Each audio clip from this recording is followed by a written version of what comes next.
13 August রোজ মঙ্গলবার আমি poultry ডিমের আপডেট নিয়ে পিকে পোলট্রি চ্যানেল ত্রিপুরা থেকে নতুন একটি ভিডিও নিয়ে আপনাদের সামনে চলে আসলাম। ভারতের বিভিন্ন জায়গার পোলট্রি ডিমের দামের আপডেট হলো। প্রথমে ত্রিপুরা, প্রতি 100টি ডিমের দাম 610 টাকা, যা কালকে থেকে 10 টাকা বৃদ্ধি পেয়েছে। এছাড়া আহমেদাবাদ 480 টাকা, আজমির 480 টাকা, বড়ওয়ালা 465 টাকা, বেঙ্গালুরু 490 টাকা, বহরমপুর 510 টাকা, চেন্নাই 500 টাকা, চিত্তুর 493 টাকা, দিল্লি 490 টাকা, পূর্ব গোদাবরী 476 টাকা, হোসপেট 445 টাকা, হায়দ্রাবাদ 455 টাকা, জবলপুর 460 টাকা,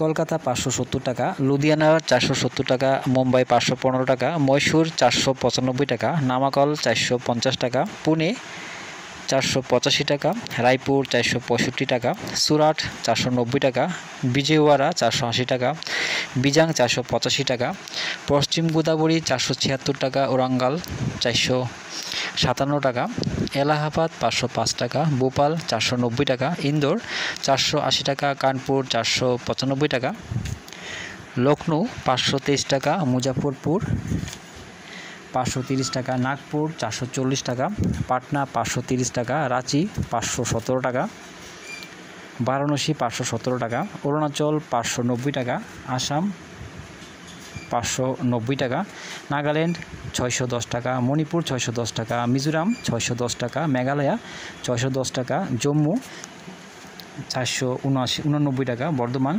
570 টাকা, শিলিগুড়ি 575 টাকা, প্রয়াগরাজ 505 টাকা, ঔরঙ্গাবাদ 480 টাকা, গোয়ালিয়র 480 টাকা, নদিয়া 480 টাকা, আগ্রা 485 টাকা।